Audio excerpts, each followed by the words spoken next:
Retro now. Hi, this is Vanessa Marshall, voice of Hera and Rook Cast, and you're listening to Dennis and Jay on Podcast Stardust. Their behavior is continually unexpected.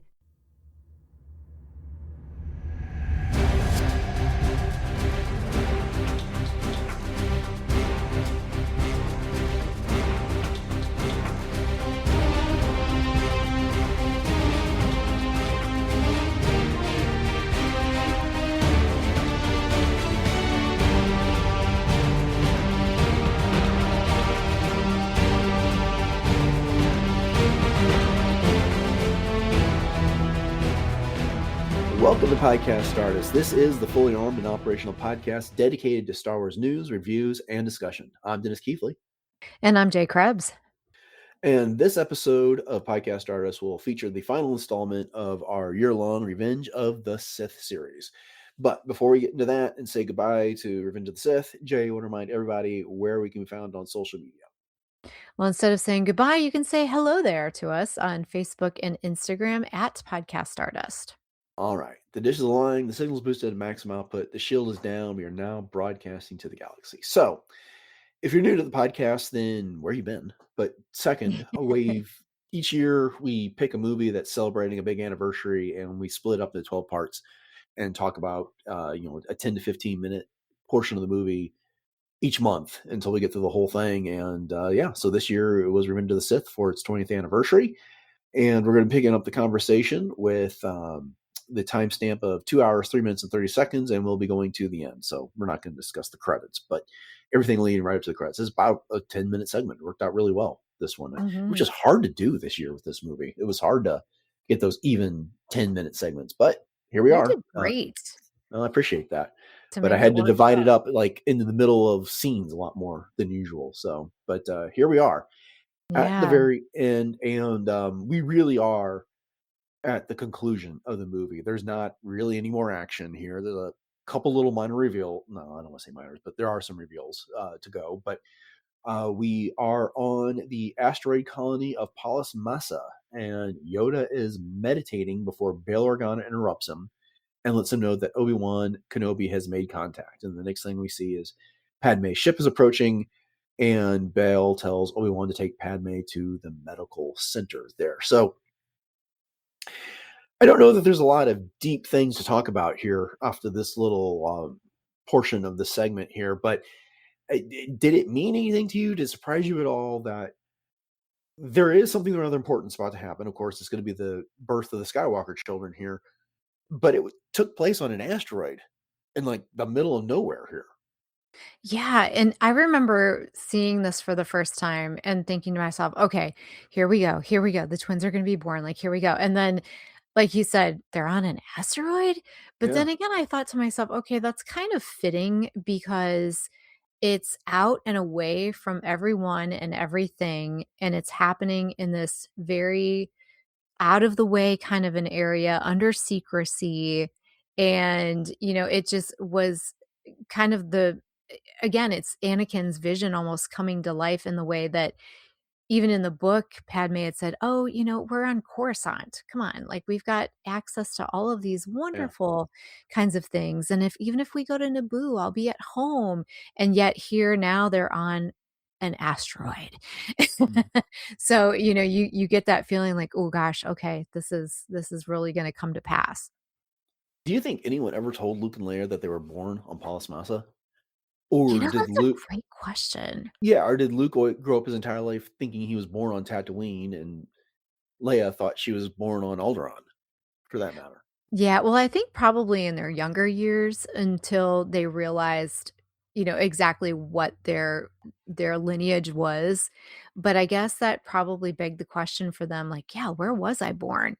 So that's a wonderful question. I wonder if anyone actually ever told them. I would assume that probably Obi-Wan at some point probably told Luke, and maybe Bail told Leia when she was old enough, especially after the Obi-Wan Kenobi series. Or why would they, though? I mean, because if you tell Luke you're born on what context would that come up in? Because, when Luke is on Tatooine being raised by Owen and Beru, All he needs to know is the story that Owen told him, which is that his father was a navigator on a spice freighter.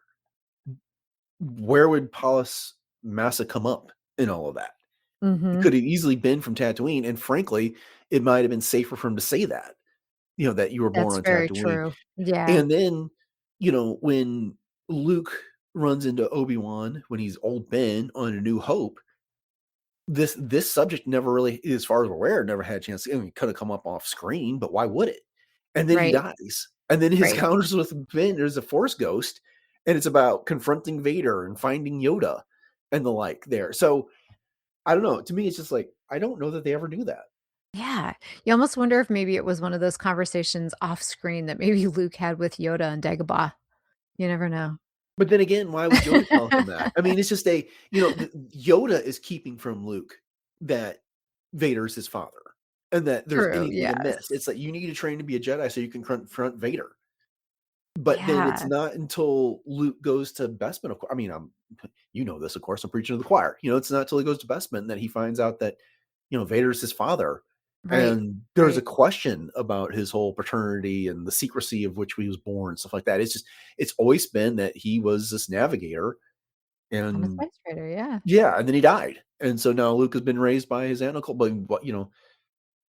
I don't even know why I thought about this at the moment, but it just is, of all the places for It's a these two to be great born, question, though, they are yeah. they're Polis Massans. And if you look on this asteroid, there are these little aliens running around. They're not as big as humans in Mhm. these spacesuits, and so they're Polis Massans, and we get to see them in the Darth Vader comic. That who was it? Pack wrote. We talked about Oh, some of great these pack. issues. Yeah, Mhm. and then when Mhm. the Amidalans were trying to corner Vader and get revenge, they led them to this asteroid here. Yeah, And they we got to did. see some of these aliens. So Good question, though. yeah, it's something Love to it. consider. Ultimately, the answer is not that important in the grand scheme of things, but anyway. Fun to So ponder, though. yeah, so there's a lot of back and forth that happens now for the scenes. So we got what's happening with Padmé on Polis Massa, and then Anakin is being brought to Coruscant. Well, you can call him Anakin, you call him Darth Vader, whatever you want, where it's pouring down rain. The Emperor shuttle is being escorted to the surgical center, and then what they call it, the impalp whatever. I can't remember what they call it in Oh, novelization. yeah, Yeah, the medical yeah, center. yeah. Mhm. But then he's pulled out of the shuttle and he's in that little floating gurney and he's being escorted by clones and Palpatine into the center. And he, you know, these are some determined people because he looks crisp and dead Yeah. there. I mean, he's moaning a little bit, but uh, they were determined and they were successful ultimately. And every time I see this scene, I think to myself, I'm hoping that there's some sort of force field over Anakin as they're coming in because being a burn victim like that and then having rain fall on you with these fresh burns had to be excruciating for him, unless he was in so much shock at that point that it didn't even phase him. You know what I mean? Yeah.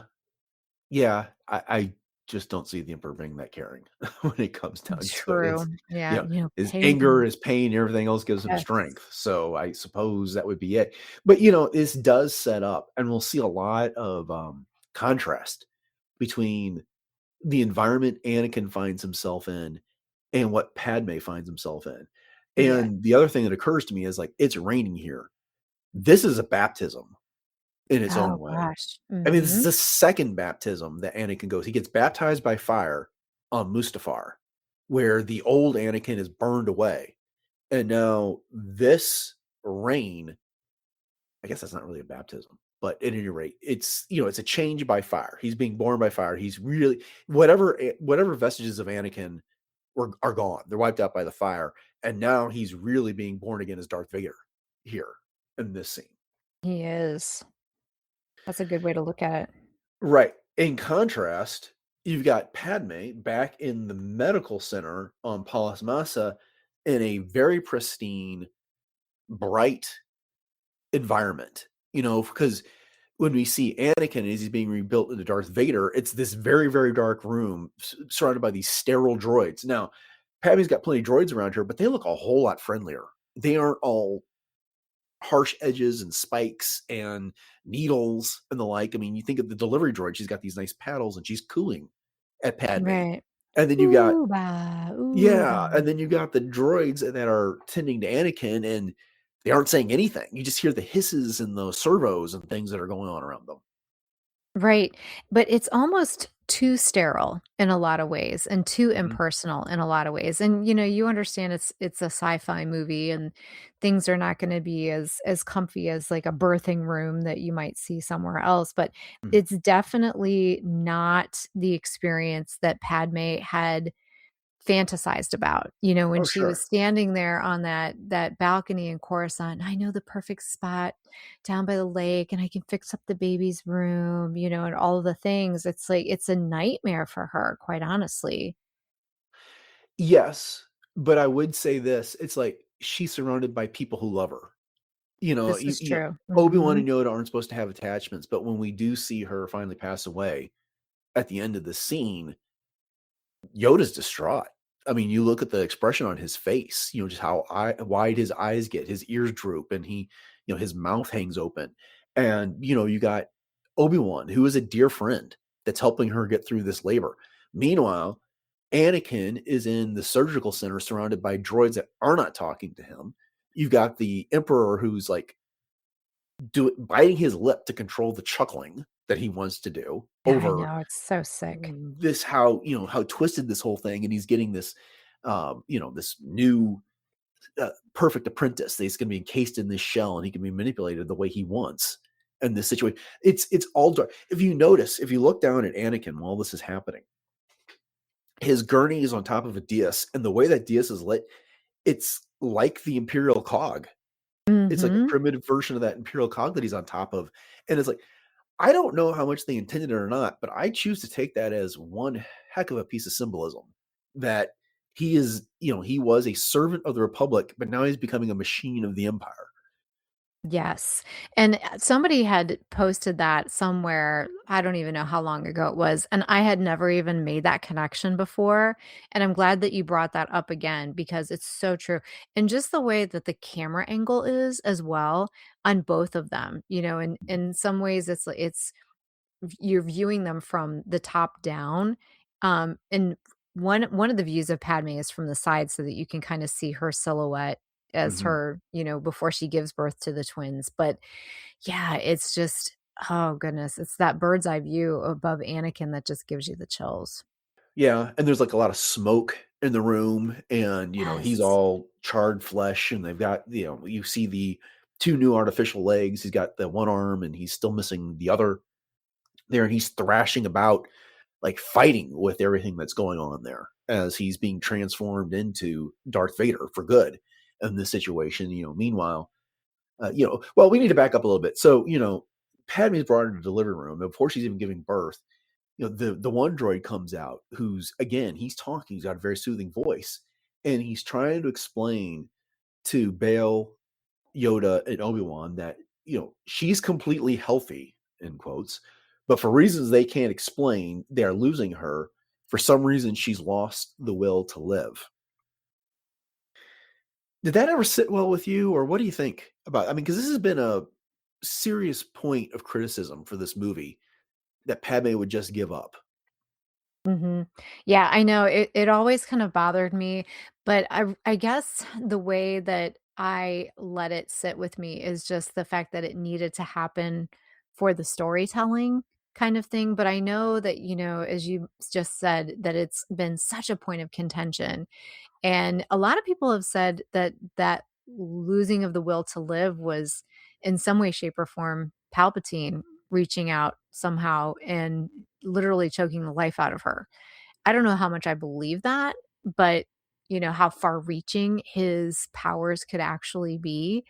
But, there's part of Padme that I think too, she was living for Anakin and the despair that she felt, could have overwhelmed her, but I don't know, she's just too strong of a person for that. And to give up for her children? You Yeah. know, I just don't buy that. But like I said, for a storytelling vehicle, that's about the only way that I'll forgive it. Yeah, I mean, I can't see her someone who would give, she's giving birth to 2 children, but she's so despondent over Anakin that she would just give up and not live for her kids. Right. And like you said, that does not work for me. I also understand that we have this problem that Anakin force choked her. And, she was standing there pleading with him, and then Obi-Wan shows up and, he yells at her, betrayer, liar, you brought him here to kill me. And then he force chokes her, and then she collapses. And so on the one hand, it's like part of the story is there is this tragedy here that Anakin went through all of this to protect Padme, and then he ended up losing her as part of the bargain he made with Palpatine. And so he can't 100% be responsible for her dying. But then what else do you do in this Mhm. situation? Because, I've seen the theories out there, and there's plenty of support if you want to say that Palpatine somehow used Padme's life force to bring back Anakin from the brink there. But it's not like we see him do anything explicit. It's so subtle, it's so under the table if that's the case. It's a theory, but it's incapable of being proven 100% in that Right. regard. And so, okay, that's fine. I don't know. I feel like George Lucas kind of wrote himself into a corner on that one. And I don't know that this is really all that satisfying, especially since it never gets resolved elsewhere in any of the Mhm. movies or anything. And as much tinkering he's done with the movies, that seems like something he could have fixed if he wanted to, and clearly he didn't want to. Mhm. Yeah, it was more of a narrative shortcut than anything else, Yeah, basically. yeah. But anyway, so getting back to the scene, the Padme goes ahead and gives birth to Luke first, and then I also think it's funny, like how taken back everyone is, like the announcement that, oh, we need to operate like quickly to save the babies, and it was like, what babies? Mhm. Like, yeah, she's carrying Babies. twins, Scary and it's like, twins. it's, I don't know, it's just kind of can you imagine the day these people are all having? It's like, one, we knew she was pregnant, but two, we Oh, just found out Lord. Anakin was the father, and whoa, now she's having twins. It's just like, what else is there? Right? Well, geez, there was Order 66, and then there was Anakin turning to the dark side, and then yeah, you can just see Yoda, like, he just gets this look on his face like, "Oh, boy, here we go." And Obi-Wan, you got Obi-Wan any is the secrets you're most not telling us? yeah. How about you, Bail? What else is there that's going to happen today? Well, Obi-Wan is the most animated out of all of them in all of these announcements, when the droid comes over and says that she's losing the will to live, and Obi-Wan's like, "She's dying?" Bail's just kinda standing there dumbfounded, kind of looking back and forth between Yoda and Obi-Wan thinking, "What the heck are we like, what's going on right now? What's happening?" But since then, we know how much more of a respect that Bale had for Padme and Uh-huh. what a close I don't know if you wanna say friendship necessarily they had, but, they worked together very well, so you would have thought that he would have been a little bit more stricken than that, but maybe he was also he's seen a lot that day. Let's just put it that way. Bale saw things that probably a lot of senators don't see at Yeah, that no point. kidding. I mean, he saw Jedi getting cut down at the temple. Yeah. He's rescued Jedi from Order 66, and he's suddenly seen the Republic turn into an empire. It's been a brutal couple days, absolutely, Mhm. in this case. And losing Padme is one more tragedy on top of a pile of tragedies, on top of everything. And you're right. I'm thinking of Alexander Freed's novel, The Mask of Fear. Mhm. Um, where that's especially where we get a lot of that, his thoughts about, back to his friendship with Padme and how much Right. she meant to all of them there. And so this is not an easy moment, and for anybody there, but it is, it's the big reveal of the twins, which is kind of funny because it's like when we think of the twists that happen in Star Wars, the two that people think of the most often are, of course, Vader revealing that he's Luke's father, and then the twist of the original trilogy is that Anakin becomes Darth Vader. But there are the other twists. In Return of the Jedi, it was that Leia is Luke's sister, and this would have been another twist for Revenge of the Sith, that, Padmé was in fact carrying 2 babies there. But Right. after everything else, it's like, it really comes off as such a non-event when it really should be like a major reveal. Mhm. Yeah, I just remember thinking to myself, "Oh, here we go. This is where they're gonna be born." And I just Yeah. thought it was kinda cool that Obi-Wan gets to be the very first person ever to hold Luke. That's just I don't know, that just seems so symbolic to me, like, he's literally holding the hope of the galaxy, in his arms between he and both Leia, but Luke obviously being the first to be born, and then you notice too that he's just holding Luke and looking into Padme's eyes as she's straining to have Leia, like, he's definitely not looking anywhere else, but he's just holding Luke close to Padme, almost like, "Here's your son, hold Mhm. on, he needs you," kind of thing. It just was really symbolic to me, especially seeing I really paid attention to that this time. Yeah, yeah, and then, you know, so she gives birth to the 2 babies, and she looks to Obi-Wan and says, I guess this kinda goes back to what you were just saying. She says, "Obi-Wan, there is good in him. I know there's still," and that's when she dies Mhm. right there, mid-sentence and stuff like that, which is, now she did address both of her children by name, but she didn't really get to say anything to them, but name them in that case. And, I don't know. I mean, it's just is this still, it's like you've just had these 2 children, these 2 beautiful children. And as you pointed out, it's like so much she had such dreams for having a baby and setting up the baby's room near in the lake country back on Naboo and the like, and what she and Anakin were going to do and this, that, and the other. And now she's had these children, and it's not, you know, and who's to say exactly what her final thoughts were, what she thought while she was having this, what hopes and dreams that she had for the future of these kids. But it's like she turns to Obi-Wan, and her last thoughts and last words are about Anakin after all this. Mhm. I don't know. It just is I wish this scene could have turned out a little bit differently, I think. Yeah. No, I totally agree. I totally agree. But you're right. I mean, she was living for him, and Mhm. now he's gone, and so she goes. But and then again, I mentioned it earlier. It's like just how distraught Yoda looks, Yeah. and of course, the irony there is when Anakin came to Yoda earlier in the movie and was talking about his nightmares of someone close to him dying. And Yoda's advice was, mourn them not, miss them do not, train yourself to let go of all those things that you fear to lose. And Padme dies, and Yoda looks like he's just been hit by a truck.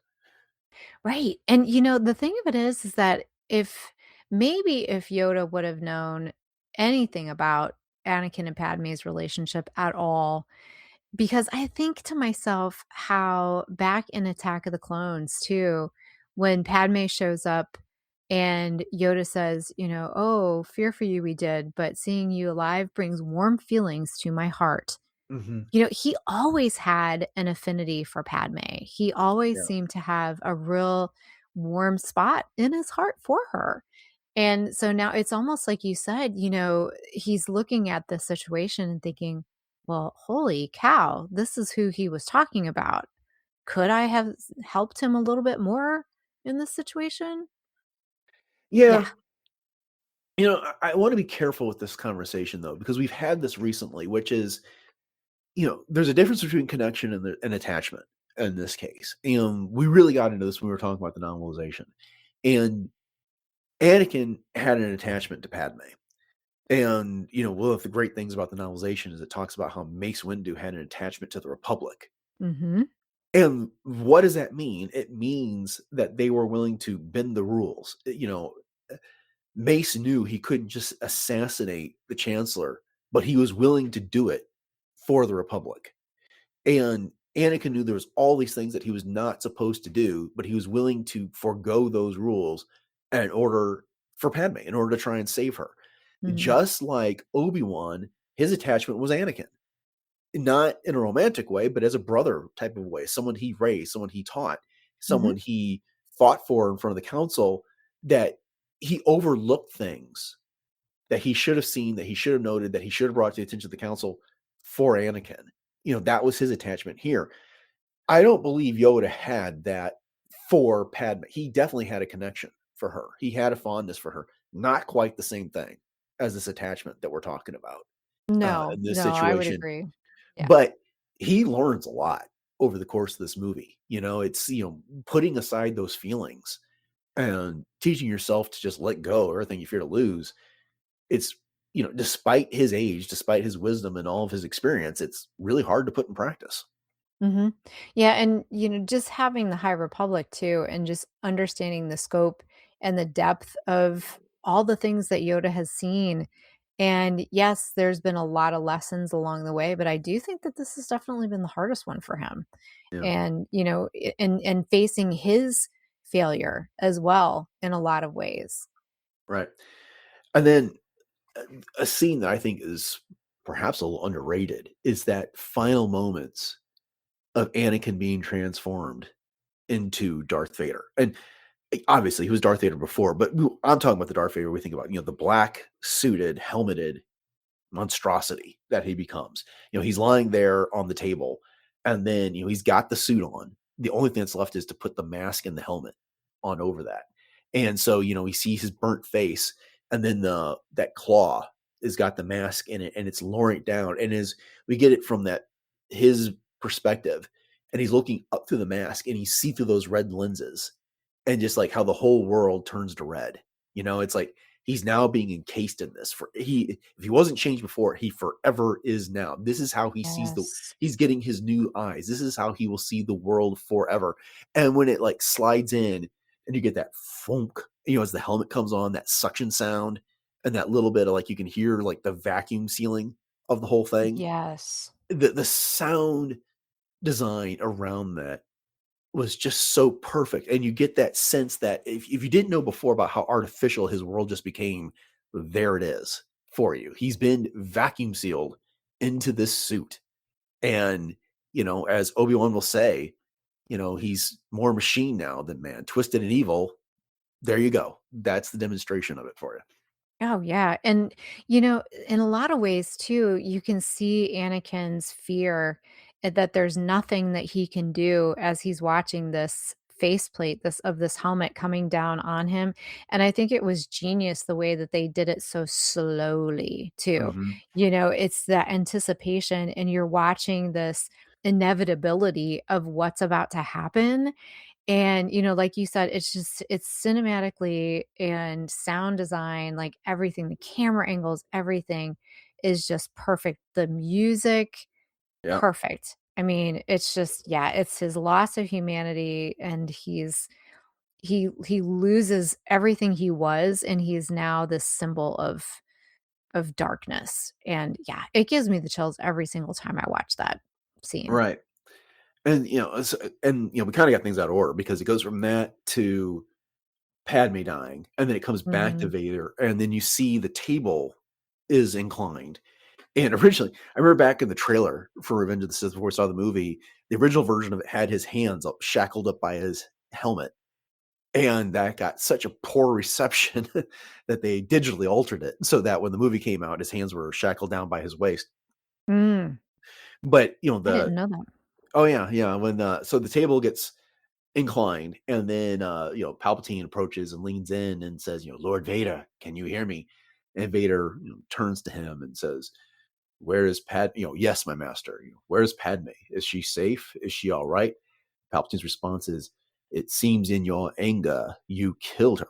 I could do this so much better if I didn't have this cold. Nice. But at any Still rate, sounds really good. oh, thank you.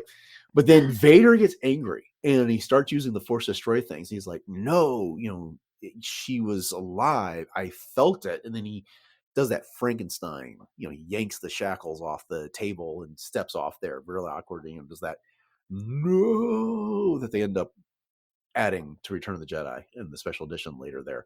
But what do you think his kind of his rebirth here as Vader? Well, I think to myself, I wonder what Anakin thought when he heard his voice coming through the vocabulator, that he's not himself. Like, this is his new forever being. And then to hear Vader talking about Padme in Vader's voice, that was just, and again, we referred to, or at least I know I do, I refer to Anakin as Anakin up to the point where that mask goes on. And then you can always know that there's Anakin inside, especially when he's inquiring about Padme.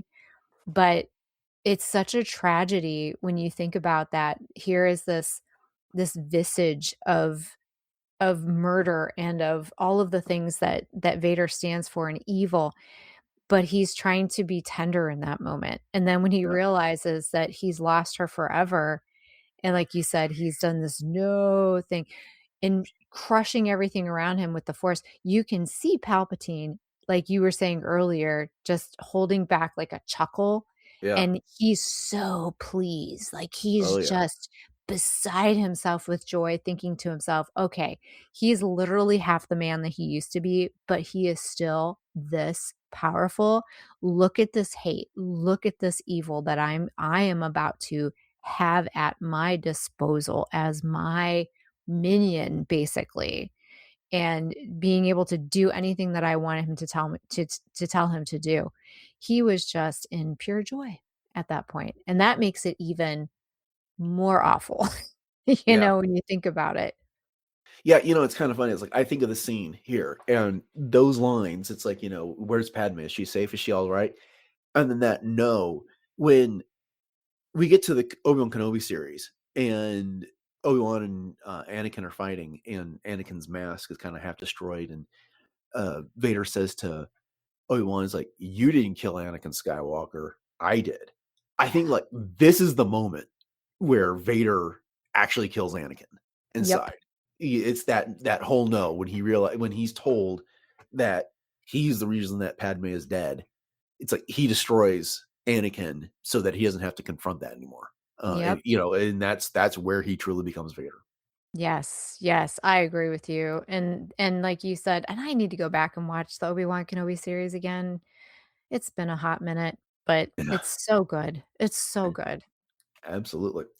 Okay, so back on Naboo, Obi-Wan, Bail, and Yoda are in a conference room aboard the Tantive 4, and they're discussing what they're going to do with kids. And they agree that they have to hide the children somewhere where the Sith cannot detect their presence.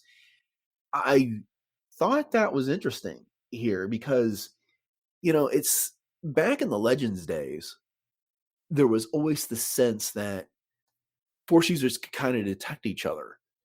But once the Legends got set aside, Mhm. that really kind of became like this murky thing that didn't exist so much anymore. But I don't know, for whatever reason on this viewing that really stuck out to me, that there was this fear that the twins could just be detected at this point. And when you consider it in that context, it makes more sense that they had to be split up because together they would have been easier to find Mhm. as if you kept them apart.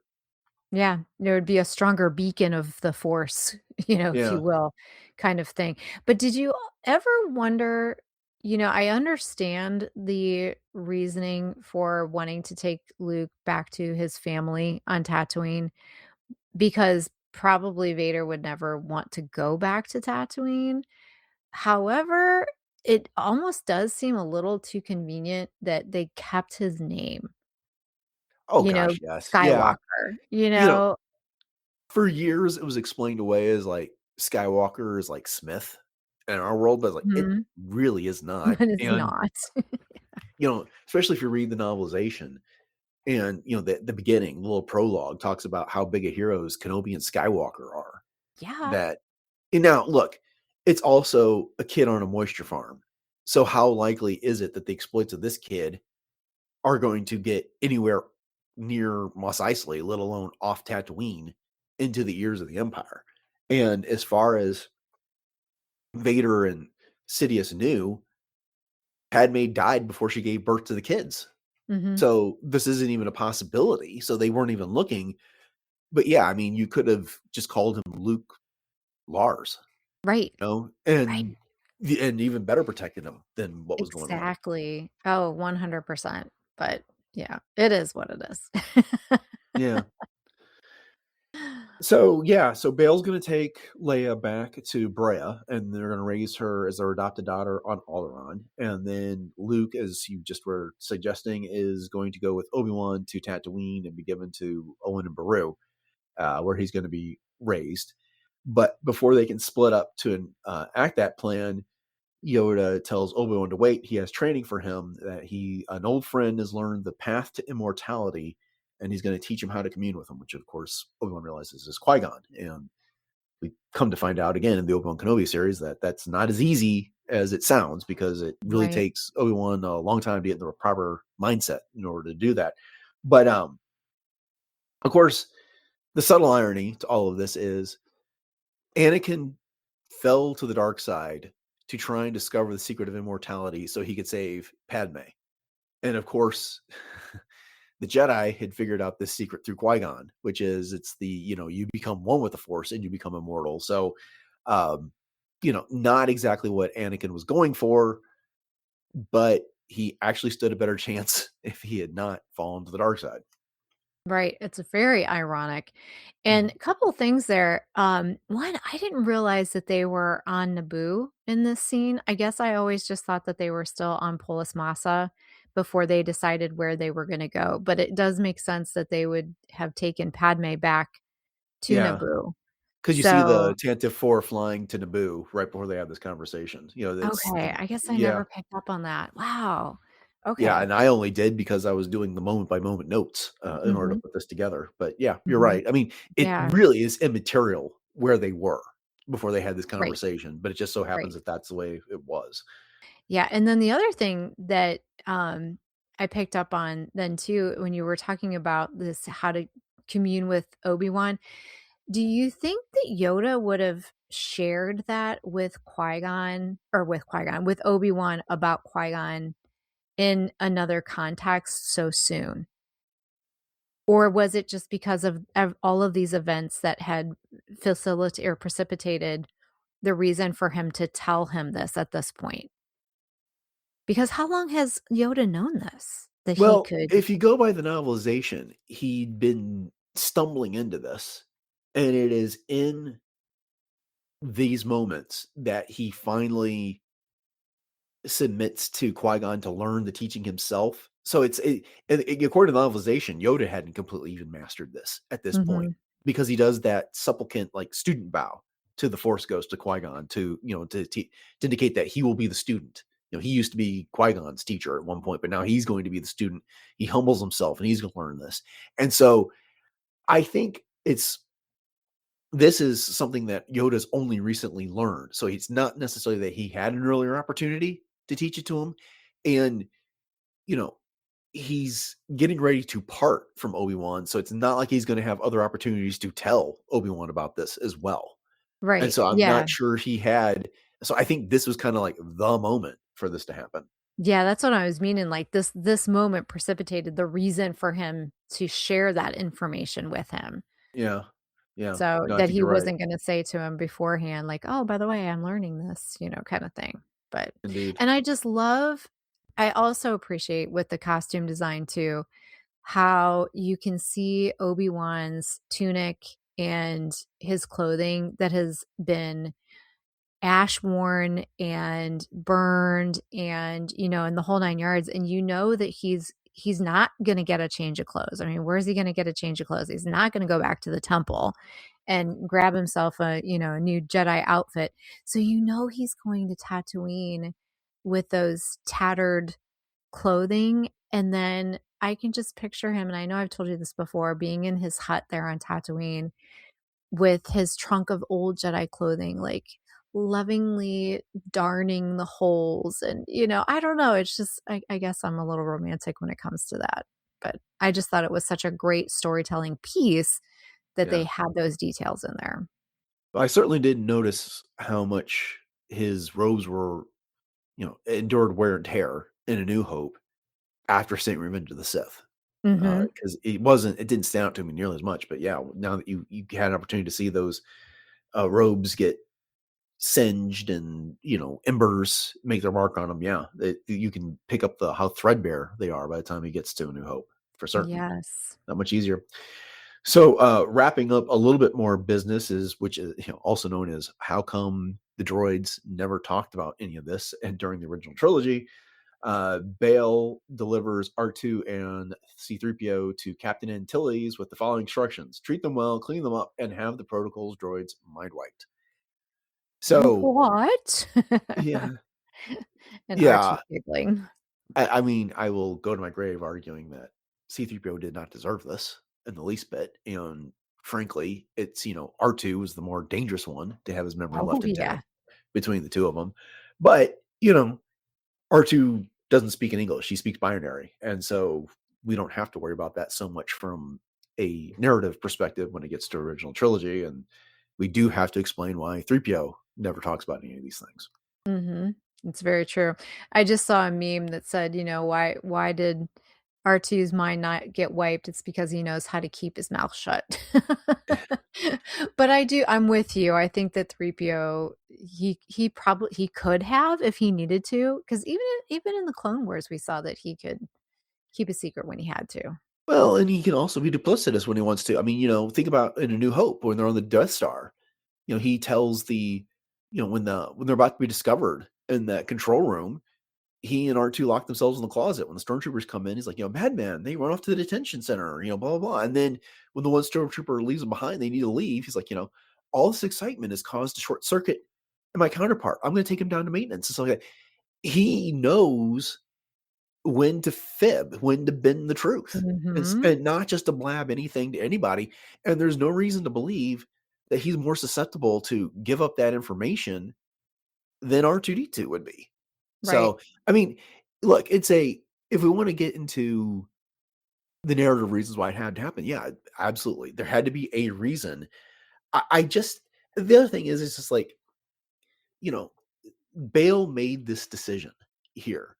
I kind of wish it would have been like during the escape from Mustafar, like 3PO suffered damage, which resulted in them having to do like a mind wipe in order to restore him or something like that, as opposed to this conscious decision to wipe his memory in that Right. regard. Because he just, like I said, he just didn't deserve it. And I get, a reason's a reason, it ultimately doesn't matter. But again, 3PO, he didn't do as much as say R2 to contribute to all these victories, but he still was part of the story. He was a loyal servant to Padme. And when you wipe that memory, you also lose that much more of Padme. So Exactly. Yeah, it almost makes you wonder, what was the real reason that Bale wanted 3PO's memory wiped? What was the actual, like, thought process behind that? yeah, I mean, And not R2's. yeah, I don't know. I mean, because again, I'm thinking of Mask of Fear by Alexander Freed when they're waiting on the results of the vote at the end of the book. Bale wants 3PO nearby because it reminds him of Padme.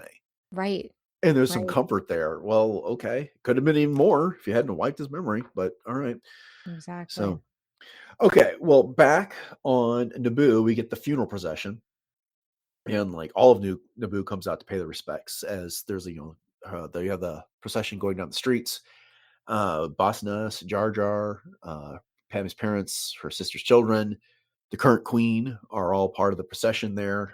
She still looks pregnant, which I know is something they pointed out in the novelization to maintain the illusion that these twins did not survive.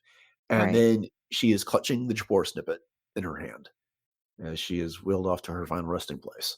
I love that. Yeah. So beautiful. And then we see the Venator Star Destroyers as the Imperial fleet. Vader marches onto the bridge and he stops next to Palpatine. Tarkin is there, excuses himself, and then we see Sidious and Vader overlooking the construction of the Death Star. So, foreshadowing what we're going to be seeing in A New Hope. And then back on Alderaan, Bale delivers Leia to Brea, and on Tatooine, Obi-Wan delivers Luke to Owen and Beru, and we get to see Owen posing much like Luke will in A New Hope to wrap up the movie. We get our final credits. That brings us to the end of the movie. Such great mirroring there with, Yeah. Owen posing like Luke. It's so Yeah. great. And I Very much a love ring seeing theory moment. Yeah. Tarkin. Oh, yeah, and I love seeing Tarkin up there, just that little snippet. It was just Uh-huh. perfect, like, "Okay, here we go." And did you notice that the music too, when, Anakin is changing into Vader, they actually used the same music, Qui-Gon's Noble End, Oh, that they okay. Yeah. did. Yeah, it's the same music, and then once that view of the bridge, it slowly starts to morph into the Imperial March. Yeah. So it's again, letting go of the old and then embracing the new, but I always wondered why they chose that same. I guess it's because it's a funeral dirge. Yeah. Maybe it was just, kind of a galactic funeral dirge maybe in the end, but I think Alderaan very much reminds me of Alaska. Would you agree? Yeah. Yeah. It's got some of the similar motifs and stuff like that. I mean, it's Mhm. also very Swiss maybe looking with the mountains and Mhm. that type of stuff. But yeah, I mean, you get that, the snow, the trees, and the like there. But yeah, With the that's a good green. comparison, right? Yeah, You just need a cruise ship and a fjord to sail down, and there some you go. icebergs and whales, and you get complete. Oh no, go back to Alaska. Um, Beautiful. yeah, yeah.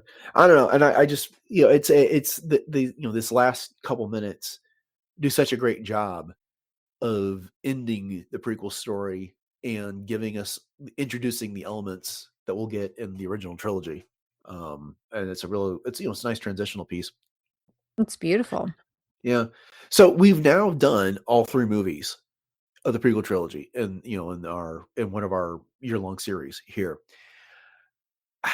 Is there anything, we got these movies after we got the original trilogy. Is there anything you wish they had done differently with the prequels in order to set up the original trilogy? Quite honestly, I love everything about the prequel trilogy. I mean, we could nitpick, as we did with, oh gosh, why did Padme have to die that way? Or I personally love Jar Jar, but a lot of people don't. Yeah. And, so why were certain things presented the way that they were? Or why was this done the way that it was? But I think it's absolutely perfect, honestly. And I feel that the prequels truly are, some of the best Star Wars that we have. And of course, I always have a wonderful, near and dear feeling to my heart kind of thing for the original trilogy because it's the original trilogy. It's what started it all. But there's something about the prequels, and I'm so glad that it's gotten such revived respect, especially within, I think, the last probably 5 years or so. And I think a lot of that is because the kids that grew up with it is their entry point into Star Wars are now adults, and they truly, do appreciate it. But for me personally, I love everything about it. I really do. Even though like I said, some of the stuff gets gruff, people talk about Anakin and his whininess and whatever, but I think it's all good. I really do. What about you? Yeah, I wasn't asking so much about the performances and the things like Jar Jar. I was thinking more like the narrative elements here. And simply Mhm. it's that, as I was talking about a bit earlier, the big twist of the original trilogy is that Darth Vader is Luke's father and stuff like that. And when you watch just the original trilogy, you can watch A New Hope and then The Empire Strikes Back, and you get that big twist. I mean, it's like the original big twist, of the movies. And so, I mean, how many movies have tried to capture that exact type of moment where everyone in the theater is just like gasping and, like, is that true? That type of a thing. Yeah. And then, you get the additional twist in Return of the Jedi that Luke and Leia are brother and sister. But if you start with the prequel trilogy and you watch those movies, and I don't want to talk about the machete order or anything like that. If you watch these in episode order as opposed to the chronological order in which they were released, the whole twist of The Empire Strikes Back is nullified Right. because you Mhm. learn that Anakin's Darth Vader. They show you the transformation, and then you get to see Padme give birth to the twins, and so Luke and Leia are kids. So if as much as I love these movies, and I you know A movies, no problem. I don't disagree with that. I don't dislike them. I just wish it would have been possible to somehow tell us a story so that you could watch all 6 of these movies and still preserve. You can watch them in episode order and still preserve those twists as they come up in The Empire Strikes Back and Return of the Jedi. And you don't have to do the mental gymnastics of tricking people to watch them in machete order. Because I understand, how that effect can work, but at the same time, it's like you're really tricking people to watch these like in no natural order, if you know what I mean, in Mhm. that regard. And so again, if it's and this is not perfect, but in Revenge of the Sith, yes, we know Anakin falls to the dark side, but Palpatine doesn't name him there in that moment. He, rise my new apprentice. And then after we see Anakin defeated on the shores of Mustafar, we don't see Palpatine come rescue him. But then at the end of the movie, all of a Mm. sudden there's someone who shows up in a black suit. Yeah, you'll lose the big scene where you've got the comparisons where you can put Padme dying in childbirth and Anakin getting his resurrection as Vader side by side. And that would be a heck of a scene to lose. And also, maybe we don't somehow preserve the Obi-Wan rescues Padme and we don't necessarily see the birth of the kids there. And so all we Mhm. know is that, we don't know exactly what happened. I don't know. I don't know how exactly we would do it. There's people who are more clever than writing these things than I am. And I also suspect that it's like at some point, George Lucas just said, I'm not worried about that. You can make your choice whether you're going to watch them in the order they came out or you're going to watch them in the episode order and you're going to get one set of surprises one way and a different set the other way. And fine, that's fine. But it just would have been cool if somehow they could have made that all work. Mhm. Oh, no, I think there's a lot of validity to that kind of narrative to try to really preserve those surprises. I just don't know, like you said, it really have to be creatively, careful to be able to do that, and, Yeah. like you said, if George Lucas said, "Hey, you can watch these in any order you want to, and take your chances," kind of thing, but I guess that's why a backstory is a backstory. There's Yeah. not a whole lot you can do, you're presenting the story, but I know from and I guess this is just speaking from that point of view that we already knew what happens in the original trilogy, obviously, but getting that satisfaction of seeing how it happened and, that exact moment that all of those things ended up coming to pass. Yeah. I mean, it's kind of a moot point, though. I mean, except for like some kids who just don't get exposed to this, Star Wars until they're like 6, 7, whatever. Mhm. Um, the average adult, it's in the cultural zeitgeist. I am your father, right? I mean, it's just Right. you may not understand everything about Darth Vader. You may not understand everything about Luke Skywalker, but that's something that, we were talking about in the news episode we did last Friday about how like I hadn't seen Stranger Things, but there were certain things I knew about it because it's just all over it's in the cultural zeitgeist right now. I mean, Mhm. it's you can't go on social media without hearing about some of these things. And so yeah, that's where we are. And so it's unlikely most people even going in to watch Star Wars the first time haven't heard something about Vader being Luke's father. And what, because it's all over t-shirts, no, I am your father, Luke, I am your father. People get it wrong. But at any rate, like I said, just the perfectionist in me would love to have seen that, but it is what it is, and it's still fantastic. So Oh, absolutely. all right. Well, that's it. We have concluded Revenge of the Sith, another one under our belt. And Yes. we now get to announce what our movie for next year is. Jay, would you like to do the honors? Oh my goodness, I get an early Christmas present. Yes, Dennis and I have decided that we will be reviewing The Force Awakens. Yeah. Now, you all may be asking, why are you doing The Force Awakens for its 11th anniversary? That's a very good Well, question.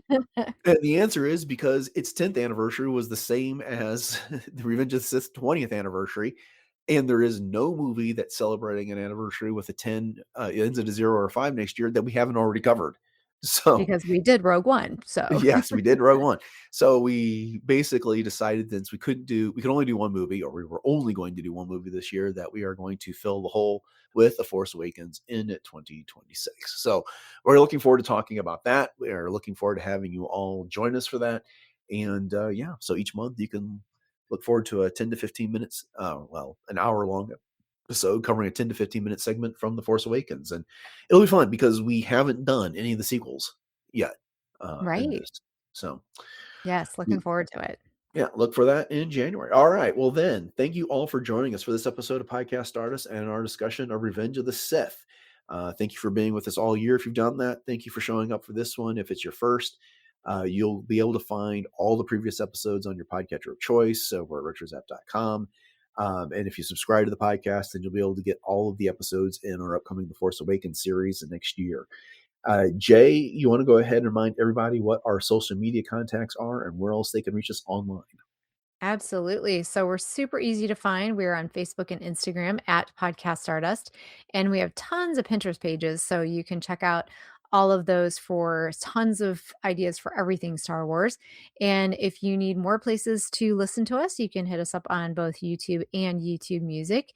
And both of those do have subscriptions available. So please subscribe, share those with your friends. Let us know what you thought of our year-long discussion of Revenge of the Sith and more. And you can also email us your thoughts at podcaststardust@gmail.com. Please send us your questions. And when we have enough, we will put them together in a listener question episode. And we really would love to do that. So please drop us a line. And we also have our TeePublic store. So if you are in need of some Podcast Stardust swag, you can hit us up at the link in our show notes. And we do have 7 different show logo designs available on all kinds of fun things. So please check that out. Okay, so upcoming on the show on Friday, we are going to end the week with some recent Star Wars news. And then on Monday, we are going to get into our year in review episode for Star Wars here on Podcast Stars. So make sure you hang out and check that out with us. Okay, thanks for listening to episode 979 of Podcast Stars. Everyone, have a great rest of the week. And until next time, may the Force